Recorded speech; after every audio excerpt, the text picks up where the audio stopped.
Okay, I think I'll echo the sentiments of Daktari, the last ones that he has said. I also hold the opinion that we don't need dialogue. This dialogue thing is just an opportunity to give other people an opportunity to go and eat. We will never have a perfect leader, someone whom we can trust and look the other side that they are going to do right by us. What we need to do is exactly what we're doing: hold our leaders accountable. We put pressure on them. We make sure that how I look at it is like you employ someone in your business, then you don't want to get involved in how that business is run. You must be there, you must be involved, you must be proactive. And if the manager of that business or your company that you've opened, they're probably stealing your money in the name of corruption, you fire them so that the other person that comes knows that if you do wrong by what Kenyans want, you will be fired. So what we need to make sure that we have mechanisms of how we can impeach a president and how we can impeach the member of parliament. So whoever will come there, even after William Samoei Ruto, and even after every other MP that is there, knows that in case they don't behave and in case they do something that is against the will of the people, then they get fired. That is my contribution. Thank you.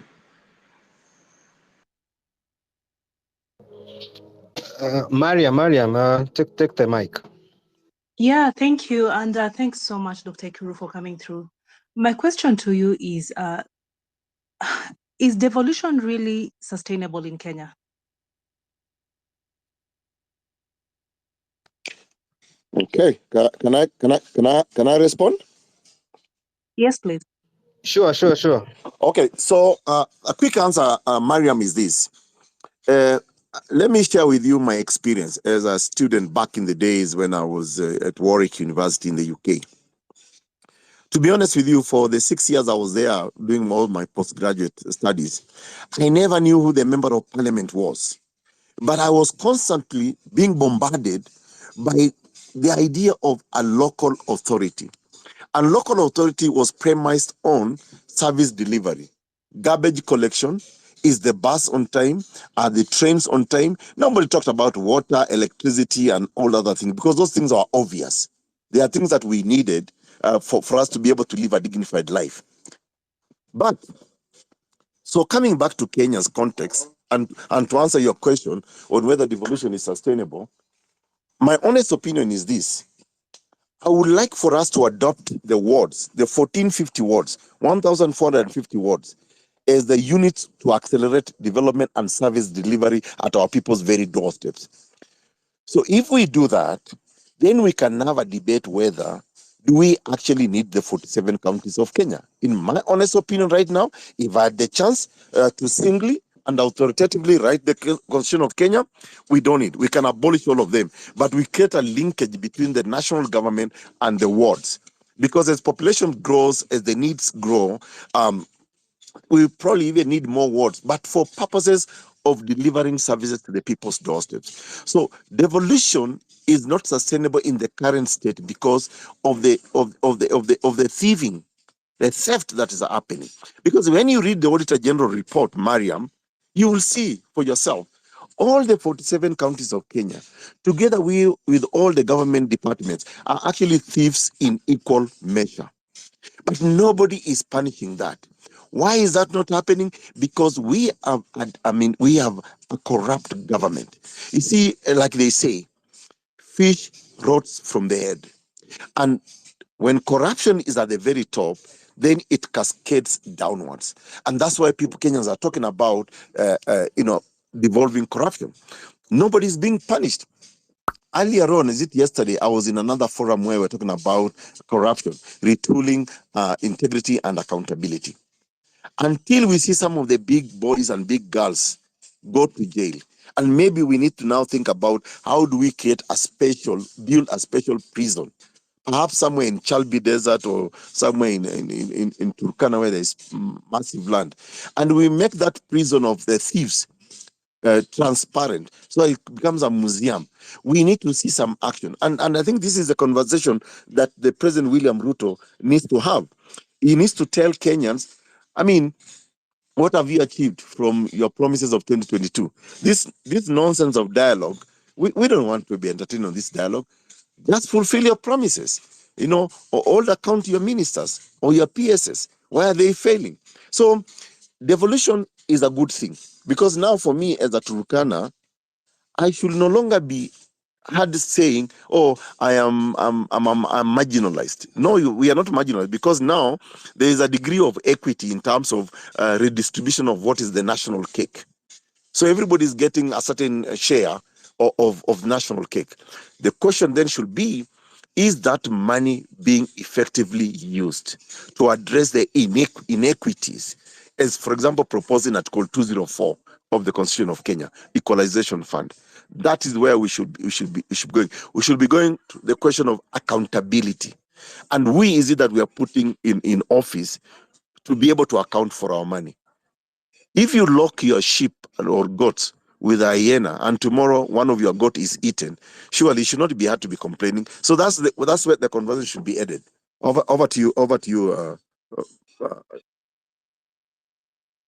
Okay, and I Dr. hope Sorry, Mariam, I've just answered Mariam's sorry, just question. yeah, you have perfectly. And there's no debate anymore whether it is sustainable or not. We know that it is not, because number one, I do think that the idea, I might be wrong, the idea behind the counties was that they're able to collect their own revenue. They're supposed to be self-sustainable. We know that at the moment that is not happening, and they're relying on the national government to fund them. It does not make sense for us to have all these counties, and all the money that is being collected in these counties is going to wages. It does not make sense, because the government is not supposed to be an employer. We're supposed to be industrialized enough for us to be to have an economy that is self-sustainable. So that, having that in mind, Dr. Ekuru, what will be the process of changing the constitution to, rather, the part of the constitution where we have the constituencies, to constituencies that are self-sustainable, and how do we go about it? Because I think that's the discussion we are having. I don't know whether George is asleep because I'm not seeing him speaking. He's been dying to have this conversation with you. So we do agree that we need less constituencies. You need to tell us, how did they come up with these 47 constituencies? What method did they use to divide them? And how can we amend that? How can we go about it? How can we collect the signatures? How can we start the process? Because some of these things, I don't think we need to go and talk to the president about them. There's a process. There's a process to follow when it comes to amending some of these parts of the constitution. So we wanted you to advise us on that, so that we can jump on that ship. Okay, so Mariam, quickly. I mean, again, the beauty of technology these days is that, like almost all our documents and laws are actually online. So I would want to invite the forum to just Google the Constitution of Kenya, and you'll find it. You can download it on your phone. I have it always on my phone, and you can read Articles 255 on what amendments you need to make based on a referendum. Then you look at Article 256, what amendments can be brought by way of parliamentary initiative, meaning our parliamentarians. And then you look at Article 257, where it is popular initiative. And this is what we at Third Way Alliance Kenya invoked when we brought in the Punguza Mizigo Constitution Amendment Bill of 2019. Of course, it was confirmed by IBC, because the fake political dynasties fought it so hard. So I think the provisions are very clear, and so I mean, one of the things that I really keep on emphasizing every time I speak on some of these spaces, we need to understand our own law. Let's read our own law. When we wrote this constitution, we wrote it in what we call plain English, plain language, so that anybody can read it. So we can begin to collect the signatures ASAP, And I know one of the sticky questions that they keep on saying is that, oh, we don't have a properly constituted IBC. That's not entirely true. Because we have an IBC constitutionally. We have Marjan, who is actually the CEO. And the Supreme Court of Kenya, in one of its decisions, confirmed that under the principle of necessity, an institution must function and offer services to the people. So if today we collect signatures, IBC, under the leadership of Marjan, who is the CEO, can actually approve those signatures. And I say that because if you look at, for example, we go back to the finance bill that was rejected. The court said, well, on the principle of necessity, we go back to the law earlier. Although I don't agree with the court with that decision because it's wrong, because that law had a lifespan of 1 year. So the principle of necessity will guide us. So IEBC today can actually perform the function that we want it to do. You know, like for example, the continuous registration of voters under Article 88 of the Constitution of Kenya hasn't stopped because there is no Chebukati or there is no other commissioner. We have got 47 IEBC offices all over the country. They will never stop to register you as a voter or the Gen Zs to be a voter just because there is no commissioner. You know, I don't know whether Mariam, I've answered your question. Yes, you have. Thank you. And please, yes, let's get the ball rolling on that one, on the collection of signatures. Thanks a lot. Thanks. Over to Daktari, I have a question.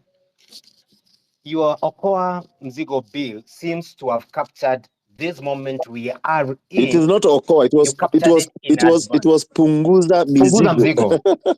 Good. Thank you. Sorry. I think now you seem to have captured this moment before it happened. Like you saw it coming. Now, how do we merge your bill that actually captures everything Kenyans are saying right now? The wage bill, the counties, how we need to work on them. How do we bring synergy? We bring these two together because right now, the impetus, the moment is with us. The people are agitating for the same thing that you're in your bill. So that it becomes a popular initiative. It no longer now becomes your party's initiative. I just feel we're in that moment where your bill captures this moment perfectly. So how do we bring your bill and this moment together so that we craft a better Kenya going forward? I would love for us to think around that. Okay. And George, I feel we need your mind right now. Okay. I mean, thanks for that, James. I mean, Jamal. But listen, first of all, I mean, I'm more than happy to bring the bill back. And actually, I've been listening to a lot of spaces and what people are proposing. I am more than willing to actually edit the bill and incorporate some of your ideas, because one of the things that for me, I believe now we must do, when the Gen Zs are invoking Article 1, which is about the sovereign power and authority that vests in the people of Kenya, to exercise it directly or indirectly through their elected representatives.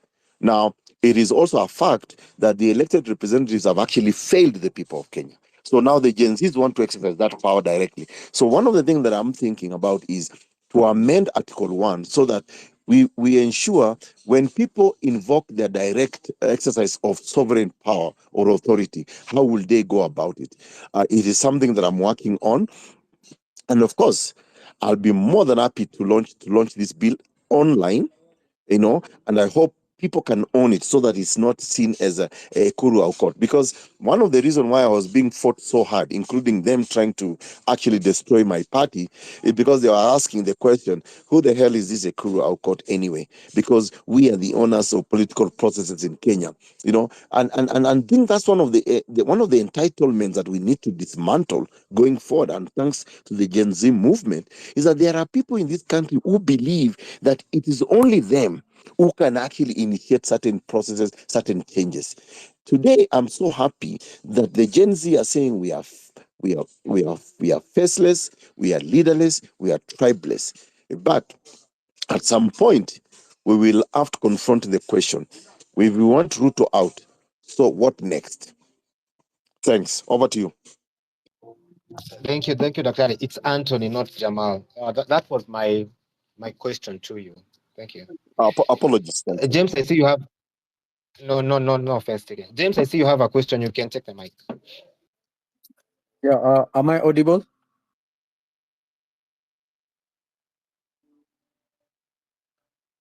Hello? Yes, you are. Okay. I think I've just seen there's a bit of miscommunication out there that what we're trying to do is come up with a team to go meet the president, but that's not what's happening. I think we should keep shedding light to that. What we are trying to do is have a better coordination to ensure what we are speaking about needs to be done happens. So I think, Daktari, you should be on that table of the council that we're trying to, like the movement that we're trying to structure, so that we can tackle the problem from all fronts. So if you're of the same mind, remember that up there pinned, we have a link to the Telegram, so that if also we'll need to collect signatures, you see, we'll need to sell this amendment to the people. We'll need to communicate it to the masses. We will need it to reach people who are not necessarily on these platforms. And all these things can't just rely on kujitolea. It has to be organized, operated. Like, we have to have a plan.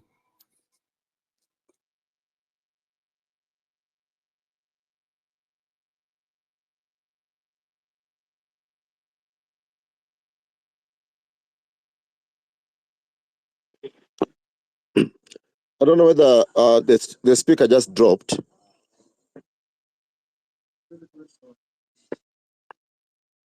Anthony, are we still on? And actually, even I was just about to say, has just dropped on my end also. So for me, maybe a quick rejoinder to his proposal. I think we have to be very careful that we are not being lured into some empty rhetorical talks or some workshop talk. Because what are we going to discuss with William Ruto and his government? The agenda has to be very clear. First and foremost, we must demand accountability. Ruto today has not even apologized to the country over the killings of our young people who are peaceably demonstrating. I was in one of those demonstrations. I was on the street, and all these guys were armed with was a phone and a bottle of water. That's all. And they were just chanting the fact that we are peaceful. So why shoot them? Why lobby these canisters on them? So for me, there has to be an acknowledgement that yes, we are wrong. And one of the things that really pisses me off about the kind of leadership that we have in Kenya today, you have people who keep on putting on our faces the name of God, church, religion, but honestly are doing the opposite. This honestly for me, I mean, being a religious person is your own personal relationship with God, with whatever your God is. So the idea that you keep on telling us you are religious, you are this, but on the face of it, we are seeing bad things happening, killings, abductions, disappearances, and there is no acknowledgement of that from the presidency, from the people in charge of security, and then you want to invite us to a conversation with you. What are we conversing about? As a matter of fact, Kenyans don't need a conversation dialogue with the government. Fulfill what you said you're going to do in 2022. And that's the reason why, you fluked your way into government. You bought your way, you lied your way into government. Now you are busy trying to lure members of the so-called also fake opposition into government so that you can continue with your lies. So I honestly think that that honestly should be the conversation we should be taking forward. That who are we conversing with? There has to be. We lawyers say that you cannot go to the court of equity with dirty hands. You must have clean hands. William Ruto does not have clean hands. Over to you. Daktari, just to indulge you, then I am seeing Mariam's hand. There's something I'm feeling that we have a moment right here. I love it that you had tried before to go the parliamentary way. And I also love it that you acknowledge that there are people who feel it's only them who have a say on how Kenya goes. Where me and you kind of have a parting of the way is that I feel this is the moment. For me, the moment is right, and your bill is what we need. I feel it's the stone that David picked from the ground. That's how I would describe your bill right now. And your David is this movement. And I really wish that you are open to the idea that we use your bill and we use the momentum of this movement to bar that bill. Because you have something that we need, and you have the, I don't want to use the word God, because I feel it will be in a very bad way. But you've constructed the bill, and you've taken everything we have the rage for, and you put it in that bill. So we have the rage, we have the numbers. We only need we need your expertise and your bill, so that we combine this moment to give the Kenyans that our forefathers fought for. I want to plead with you, Ekuru, to soften your heart. If I don't want to call it a dialogue, the discussion, you're using the word discussion. The discussion we need to have with this government, not William Ruto, the government, is on your bill. That is the discussion we want to have. Forget what he promised, free Wi-Fi and everything. We want the bill, because we know people politic with all sorts kind of promises. But I think you get the point. So, Anthony, just to reassure you, to be honest with you, I am more than happy to relaunch this bill with amendments and proposals, listening to many people. But what I will also request of you people is that please own it, because initially when I brought it up, they thought it was just an Ekuru Aukot, it was a Broadway Alliance thing, and I can see my chairman Miruru Aweru is here and on the platform. So we can own it, because for me, I wasn't doing it because I wanted any self gratification or whatever the case may be. I mean, as a person who sat in that committee of experts and supervised the whole, midwife, the writing of the constitution, I know some of the things that we compromised on because we wanted a new constitution. But I also know some of the things that we actually don't need. And for me, this bill is available. I mean, I'm just working with my IT people right now. We are trying to update the website because they also compromised our website, and we will relaunch this. We will relaunch it now on these spaces, and let people sign and please own it, because it's about the country. It's not about me. To be honest, at my age right now, but I'm not scared of anything. The only thing standing between me and life right now is just death. And death happens anytime. Just last week, I mean, we cremated our good friend, my good friend, Justice David Majanja, who went into surgery for a very simple operation. And then 5-10 minutes thereafter, he was dead after recovery. So what are we fearing? We don't have to fear anything anymore. We must save this country, at least for our children and their children. Because I want to tell you guys, I am very lucky, I will say, that I've had the opportunity to travel the world, worked in a number of countries, advising on matters constitution. But trust me, when I compare Kenya and many other countries, we have a very beautiful country, and we should not let it go down because of an individual called William Ruto or a president or some members of parliament. Over to you. Mariam, you can talk, then we proceed. Yeah, sorry, I don't want to hog the mic, but Anthony, earlier I had raised my hand because I really wanted to ask you this question. So when you're talking of going to have a seat with the president, my question would be, have you interrogated what the issues are in Kenya and whether the president has a capacity to act on those issues? For example, one of the biggest issues we have is a bloated government. He cannot act on those issues. He cannot act on such an issue because he's supposed to. That is supposed to be changed in the constitution to make the government slimmer. An issue like accountability, we know that when it comes to corruption, EACC is facing challenges when it comes to to handling corruption charges, as we had discussed earlier. So that again has to be. Hello? Yeah, sorry, I'm speaking. Someone can't hear me. Eddie, just a moment. Yeah, so such an issue again has to be revisited in the constitution, maybe Now, I on. wanted to Oh man, Anthony, please tell Eddie I'm ask speaking. Dr. Okuru, when you're coming up with the constitution, Sorry, Eddie, was it Anthony, not can you hear me? obvious that we would... Yes, I can, Mariam. Go on, Oh, go on. yes. So, so I was saying the problems right now that we're facing in Kenya, of course, is the accountability issue, the bloated government issue, there's the corruption issue. All these issues, what I'm asking is when you go and sit with the president, Is it that you think he has the executive powers to make these changes, or is there a process that has been that we've been given in the constitution that we need to follow to make those changes?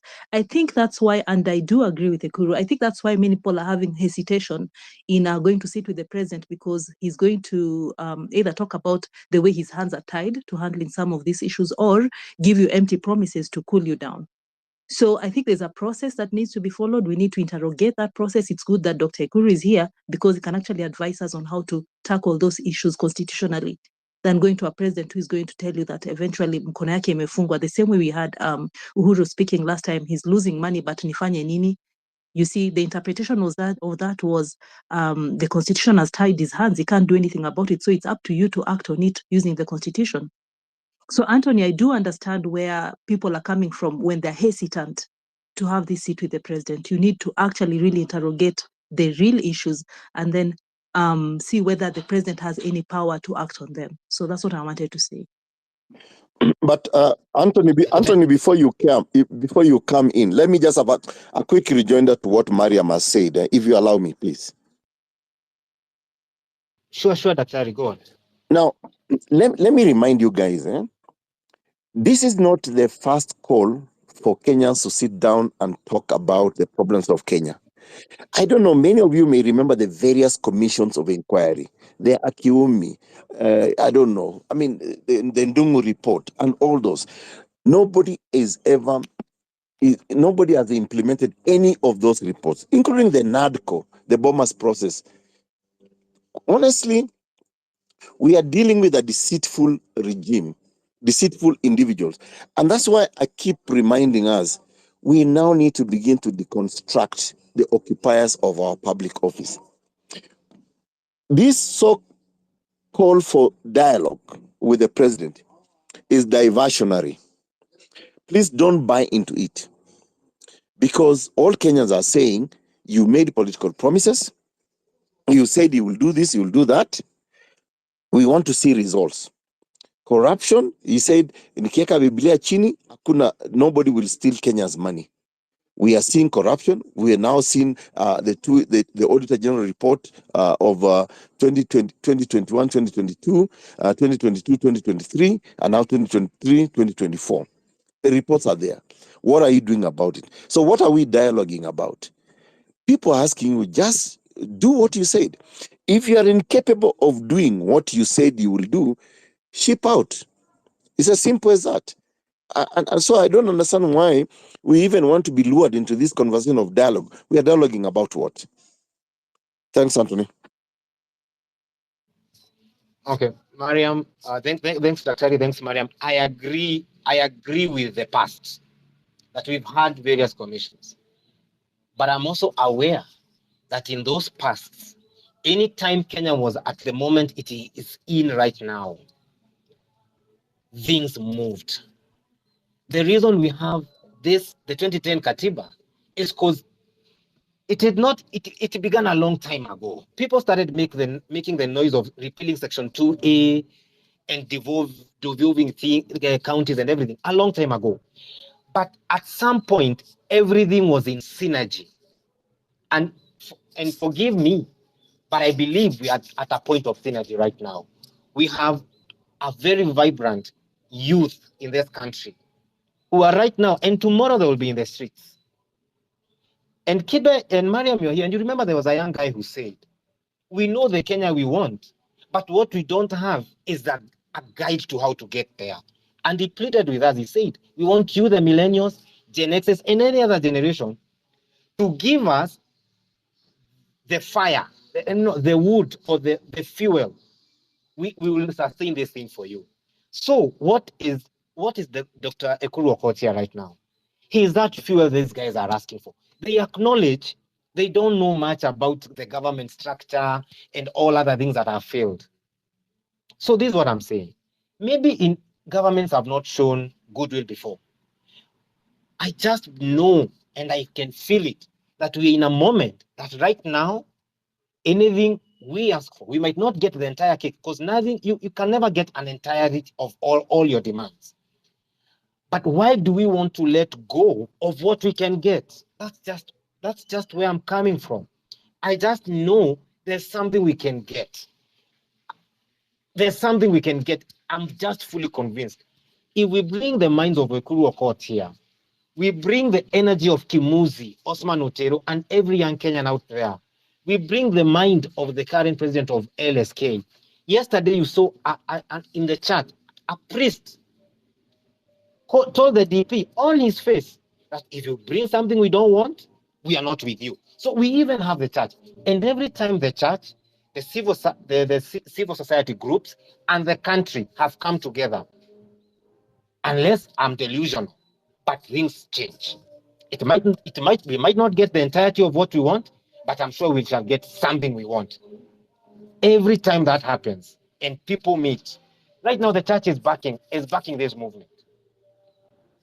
The only person who's not aligned is the president. And if we can align him, I know he will budge on something. If we have 10 points, I know we shall go home with 3. And that's how we shall change this country. 3 points or 2 points at a time. That's just my thinking. Anthony, I think, I'm sorry, Kibe. I think out of the points you're talking about, we need to also consider something. Some of these changes that you're asking the president to make are let's go to, for example, the finance bill that we made demands and he dropped it. You saw the repercussions and you saw the fact that we didn't look at other aspects of that finance bill that are going to anyway cost Kenyans. And then we go to the cabinet, for example, when he dropped the whole cabinet. At that point, we should have said that if the minimum number allowed is 14, then we need to maintain 14. But such a thing can only be changed constitutionally, that the president doesn't have any rights to choose any more a higher number than 14, because we know they're always just rewarding the people. So these kind of changes that you're pushing the president to make right now, like now when you go to sit down with him to negotiate, I think he's going to make very temporal changes that do not have any long-term effects in Kenya. I think that's the danger of going to have a discussion with him, because what he's going to do is going to Mariam, give you something to appease you for the moment. So, yes, Mariam, Kibe. the question is... But why not try, Mariam? Hold on, Anthony. Okay. Yeah, the question is, Mariam, so which place are you better? Are you better sitting down with him and hoping that you can change shit, or letting him do things the way he wants to do them? If there's an opportunity to sit and change it, why not take that chance? Because it's happening anyway. It's either going to happen with you or without you. So why not it be with you? Don't you want to be part of the change, Mariam? Because now you're saying it's going to be very temporal. When has this ever happened before? We've never been here before. Nobody has been here. No Kenyan has been here before. Don't let anybody lie to you. We are all groping in the dark. But the end of the day, what do we want? Do we want a better Kenya, or do we just, what do you want? Because and right now, one thing, hold up. One thing that you guys need to realize, Gen Z have given us an army. That's what everybody wants. Gen Z have given us an army. If we can only organize ourselves and now start doing the right things. Because Raila has an army. That's why Raila is so powerful in this country today. He has an army. You can see Ricky G, every weekend he's going to Murima. Well, what do you think he's doing in Murima? He's looking for his army so that he can come and bring the army to the negotiating table. Kwani hamjawatch House of Dragons, Kalisi. You must have your army, and Gen Z is an army that we are wasting right now because we are unable to agree on one thing. So we're thinking more of Ruto than thinking more on our strategies. What are our strategies? What do we want? So whatever Ruto wants on that side, that is going to be on the negotiating table. That's going to happen on the table. That's why we need our best negotiators there. But here on this side, what do we want? What's the best strategy for us? That's what we should be focused on. Because you guys are going into his head. You're saying, oh, we know Ruto will not do this, will not do that, will not do this, will not do that. How? When was the last time you had a sit down with Ruto and came up to that nini? Si watu wakae chini na yeye, iki-collapse tuseme ime-collapse. It has happened before in other countries where the negotiations collapsed and people went back to the streets. But Kibe, can I ask you a question? Kibe, Kibe kidogo too. Let me just say something, Kibe. My argument is, I think. Can I ask Kibe a question, please, Mariam? Kibe, I hope you are hearing me. Yeah, I can hear you. Go ahead. You know, if you're going to say a meeting, you need to agree what is the agenda. Because what the protests are about is a failed government. So if a government is failed, then you are telling people, come, we talk. We talk about what? We talk about your failure. You have options of opting out, not to be the government of the day. You have got options of accounting to some of the wrongs that have been done, including the killings, the disappearances, the abductions. That has not been undertaken. That does not require. But Daktari, you've just said very well, this is a failed government. If it's failed, why would you ask them to account for anything? It's either you kick the government out or you sit down with the government and negotiate. So decide where you are. You cannot have both. Either you're telling the government to change and do what you want them to do, or you're kicking the government out. Where are we? No, so listen. So if I today sit down with a failed government, as we have all agreed it's a failed government, so we are sitting to discuss what? For me, that is the critical question. What really is the subject of our conversation with you? Now that we all agree it's a failed government. So the government, the leader of that government, on his own motion, it just needs to quit on all of them. So we don't need a conversation or discussion around that. We don't. But so Daktari, let's get out of the what do you call it? The quitting thing. Of the what we want. Because the ideal is just to tell the government, hold up everybody. The ideal is to tell Ruto, just get out of office. Just walk out of office. I mean, it sounds like a child who's saying, I want a candy at midnight. I want candy, I want candy, I want candy. Yeah, we can get you candy, but you have to wait till tomorrow when the shops are open and you give the kid this whole breakdown. So you guys are saying, okay, we want this, we want this, we want this. So we are here. We are putting action to the words. Okay? We're putting action to the words. So what's our action to these words that we have? Because we have a lot of words. But Andrew, do you think... Ekuru, Daktari, just before you talk. Okay, go on. There's something I want to bring home. On Sunday, Joe Biden stepped down as the presumptive nominee for the Democratic Party. Okay? All through, people were saying he won't. But it took negotiations. If people stood on the ground like we want to and say, we know he won't, we know he won't. People, it's not easy. You're asking someone to quit. I want us to move from that kind of thinking. And I want us to go into the line of thinking that as we tell William, that William, right now, like the Democratic stood Biden, the masses are not with you. But as we exit you from office, for the good of the republic, like Democrats say, for the good of the party, we want you to start changing a few things. Okay? There are two ways to get Ruto out.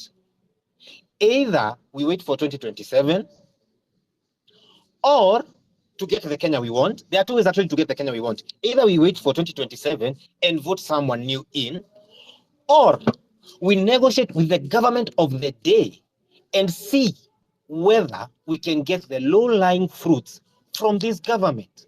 But we cannot abandon discussion, and we need to be realistic.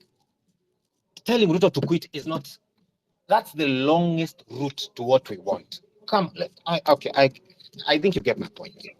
No, you know what? I would like to hear more divergent views on this. But I think, Anthony, you guys, there's a degree of naivety in what you're suggesting. Because, and one of the things that I keep on saying to you guys is that you need to try to understand these leaders. For someone like me from 2009 up till 2007, when I started interacting with these political, the people who have this political entitlement about our country, I know them. I know their character. I don't know how you can sit with somebody who is obviously making wrongs, obviously not accounting for anything, then to ask him what? I don't think the Democrat, when Joe Biden was confronted with the reality, the polls and whatever, he felt he need to announce it himself. You want to tell me that William Ruto, with all the intelligence he has, and I'm sure there are NIS guys in our forum now who are informing him everything we are discussing, doesn't know that he's becoming very unpopular? Of course he knows. So, and I don't think this is a person, in my view, who really cares about the country, you know. And I don't think, I mean, they came into business, into politics for business. So you can ask him to close his shop because his shop is Kenya. His shop is politics. So you can ask them to close their shop because that's how they earn their living. So for me, yes, I still stand by the idea that on the question of integrity, if I see that I'm unpopular, nobody wants me. There's a revolt even in my own backyard. We don't need a dialogue for that kind of conversation, for that decision to be arrived at. You just go, you quit. Thank you. Okay, Dr. Ariari, respectfully. Okay. Mariam, you have something? No, wait, Anthony. No, we can't continue saying that without putting some meat behind those bones. You can't just say quit. Hey, apana, because kesho there's a demonstration happening tomorrow. That is something that we know. Kibe, if I may. No, wait. I'll give you a chance. I'll give everybody a chance. So don't rush. I want us to finish with the Daktari here. Daktari is someone who's in the mix, so we want to hear from him. Okay? So, Daktari, my point is this. You cannot, especially you having been in the game for such a long time, you can't just tell people that the president will quit. You know that's not going to happen. It's never going to happen. This guy is a career politician. He's been in politics for over 30 years. So you know him better than anybody else probably in this meeting. Do you think Ruto is just going to step down because you want him to step down? Because he's unpopular? Because that's what you're saying. You're saying he should reason like you. Just hold on, Dr. Let me finish the point. Okay. Yeah. So because you want him to reason like you want him to be a logical human being and see that he's unpopular, people don't want him, and then one day just tell, what's her name? Rosemary. Rosemary, pack your bags. We are leaving. These people don't want us. This guy has a whole team of people who are telling him that the rest of the country, or rather the Gen Zs, are wrong. So there's no way he's even considering that. So now, Dr. which is what I think we should do, and this is what Osama said at the beginning of this conversation, was we should be discussing tomorrow and the day after, and what are we doing? Now, this forum here, we decided, okay, what we want is to sit down with this government and negotiate for what Gen Z want. Simple. So whatever Gen Z want, because we have realized there's a communication problem between Gen Z and the government. So we need a liaison, someone who can communicate to both parties. One to come from the government to the Gen Z, and from Gen Z to the government. But as long as these two are talking at each other, you can see what happened over the weekend. Ruto doesn't know how to talk to them. These guys don't know how to talk to Ruto. This is where the millennials and the Gen Xers are supposed to jump in and take that opportunity to bring these two people together and make sure that works. So that's all. So, Daktari, I don't want you to be like anybody else and just say, oh, Ruto must quit. No, for you, there's more responsibility in that statement, isn't there? No, but Andrew, with all due respect, the demands of the Gen Zs are very clear. They said they didn't want the Finance Act, the bill. It was rejected. Ruto considered to it. Now they are saying Ruto must go now. That's a direct message. So what do you want us to sit about that proposal that you must go now? Because the unpopularity of William Ruto is evident in all of us. It is cutting across the country. Even governors now being being visited. So I don't know what the agenda of the meeting will be to dialogue with him, because Kenyans have already told him, actually, this is already a meeting. This is already a dialogue, Kibe, that we are having, because I know there are government operatives here. There are government operatives here. So what's the path when you say, okay, the people just want him to go? So how is he going? Kibe, if you read, I think, chapter 8 of the Constitution of Kenya, is it on national executive, if I'm not wrong, the president can actually resign, or all of them must resign, because it's not just about President William Ruto. So he's not resigning. That we know that. The way you know everything else, even me, I know he's not going to one day just wake up and say, I've resigned. So let's take that fantasy out of our heads. What's the next thing that we can do? Well, the revolution has to continue, and it has to continue to be because that's their. Daktari. Okay, yeah, go on. Who is this? There's something. It's Anthony. There's something I want to come to say. When you say you wrote a bill, when you wrote that bill, it's not that government you wrote that bill to was different from this one. The government you put that bill to was the same government, but has rebranded to this name of UDA and KK. But you see the same hope and aspirations you had when you wrote that bill. That time, you were able to capture your hope and sell it to your party. So well that you sat down and came up with that document, and I thank you for that. Let me explain to you what is different now.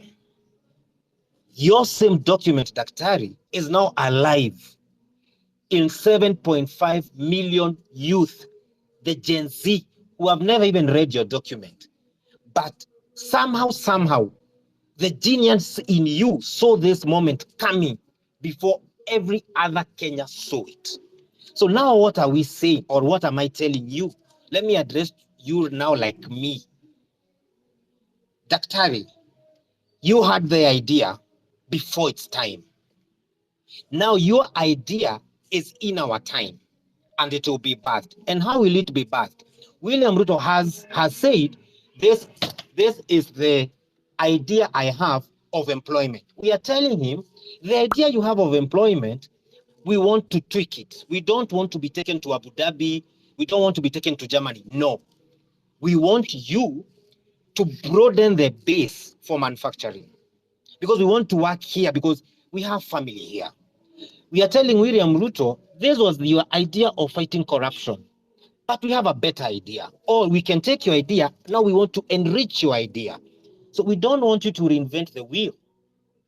We are simply saying, because we've tested our strength in the street, and he's listening. That's the reason he keeps on saying, I want to talk to you. If he has not measured our strength, he would not be saying he wants to talk to us. So your bill and our strength is what we are looking for. We want to match the two. The same hope you had when you took that bill to Parliament is the same hope I want you to have right now, that if you believed then you could negotiate with that government, we also believe now we can negotiate with this government. Just give us that time, because we all know he was not going to resign, but we can have a meeting of the minds. That's what I'm asking. The same way you thought your mind and that mind of that leader that time could meet is what I'm asking you for right now. You've said we keep your bill alive. So Anto, 7.5 million people will not say it, but I'll tell you, we'll keep it alive. So Anthony, I'm not cutting you short.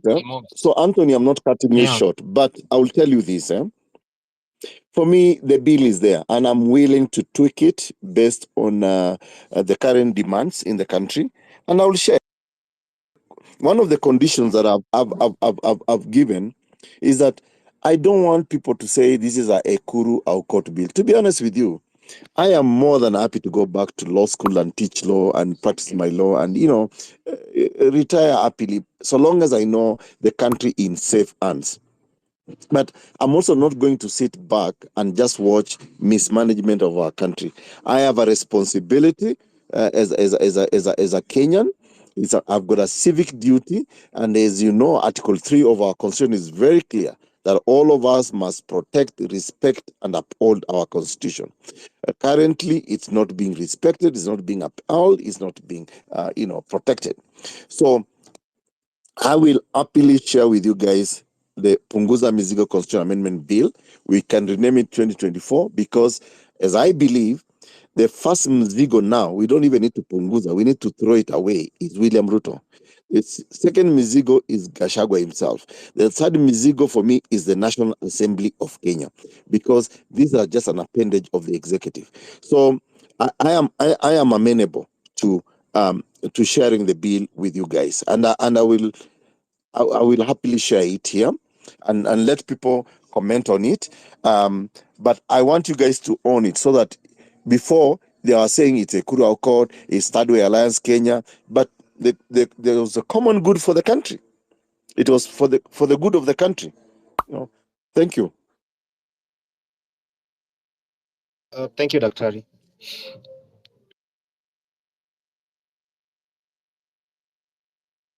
Sorry, can I speak? I think let's see other views, please, from other people. Yes, I wanted to Yes, say the same. Mariam, please go ahead. Then after Mariam, I'm going to have Buire, then Min Radak. Mariam, please go ahead. Asante sana, Chris. I wanted to actually address Dr. Kuru. I think we need to have a very honest conversation with the Gen Zs, or rather the movement, the people who are pushing for Ruto must go.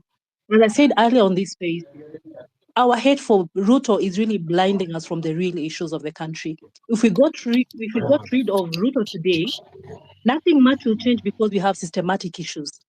So that's why you see me going back all the time to the Constitution, that we need to fix the issues from the Constitution before we change. Anthony, Can you hear me? I can hear something from your background. So please, Anthony, mute your mic. Yes. Thank you. Madam, go ahead now. Thank you, Chris. So that's why you see me all the time going back to fixing the Constitution, fixing the system before we change the president, because I think at the moment, people are so blinded by that hate for Ruto, and we know that Ruto is not going to step down. That is a fact, Dr. Ekuru. And it's a conversation you need to have candidly with everybody who is pushing the Ruto must go slogan. In fact, you're saying that the majority of the people think that Ruto has failed as a president. You'll be very surprised that ukienda kwa ground, there are people who are still going to support him. You'll be very surprised that if you try to take him down by force, you'll see a lot of people again rising up, the silent ones coming to protect him. It is a fact. You know why? Because they know that the next person who is coming in is probably going to be the same or worse than Ruto. That's why I keep insisting, guys, do not let your hate for Ruto blind you from the real issues that are affecting Kenya. The problem is not Ruto. The problem is the system that allows them to do whatever they want once they get that seat. So, Dr. Ekuru, please, I think we need to have an honest conversation that we need to fix the system before we bring in new people. Otherwise, we'll have the same problem in the next 2 years. We'll be back in the streets agitating for the very same things. Thanks, Mariam, for that. I hear you.